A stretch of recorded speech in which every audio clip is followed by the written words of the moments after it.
guys, so this is step 4 of your rosemary and olive fougasse. Now what I've done is I've taken that pan out of the oven, that's the pan of water. I've also taken this proving dough out of the oven too, and subsequently turned the oven on to fan 220. So along with the oven being on, I've put a baking sheet in, and both the oven and the baking tray are heating up to 220. In fact, they've now heated up.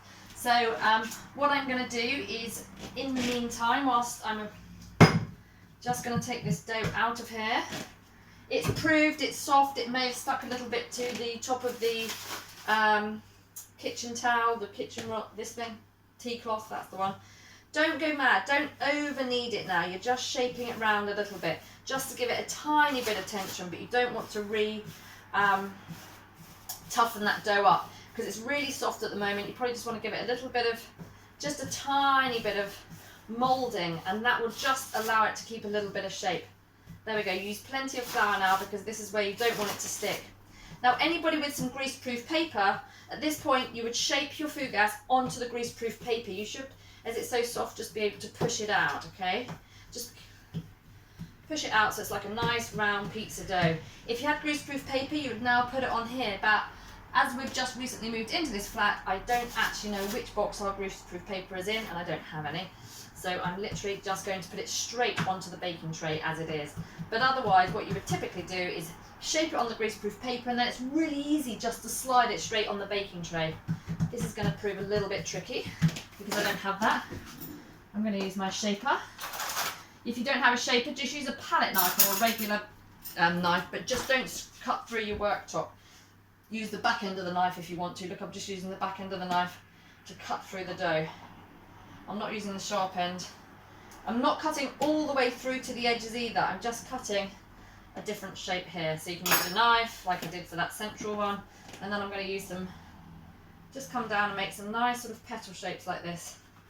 You're making lots of surface area and lots of crusts in there. There we go. That's the shape I'm going to do. You can do all sorts of shapes here. This smells lovely. I can smell the rosemary and the garlic coming through. This is great. There we go. There we go. You can do some little nicks in it as well if you want to. Now I'm not going to go too mad. Hopefully that's not going to stick. I'm going to get the baking tray out of the oven. It's really super hot. This is where if you had the baking paper, the parchment paper, you'll just be able to slide that on. Now I'm obviously going to make a bit of a pig's ear of this possibly, because I don't have baking paper. So what I'm going to do, you can sometimes just put flour on, but there's a little bit of greasy stuff on here, and that's just not going to work so well. So just a regular non-flavoured vegetable oil. And I'm going to try very hard to get this fougasse on this tray. I might have to reshape it a bit without completely wrecking it. Whoop! There we go. And when you pop it on, even if you're using the greaseproof, it can sometimes be a bit tricky, and you might just have to reshape it once it's on there. Be careful, this tray is obviously extremely hot. I actually think flour might have been a better option to, I should have just brushed it lightly here, but I seem to have added a bit too much oil and not brushed it in. But anyway, hopefully it won't stick. There we go. Right, once it's shaped, you pop it in the oven. If you have greaseproof, you don't need that neutral vegetable oil. And then popping this shelf into the oven, and you're setting your timer for initially 8 minutes. You want to check it after 8 minutes, and if it's not a nice golden brown, you put it on for another 2 minutes, another 2 minutes, another 2 minutes. It could take up to 14 minutes.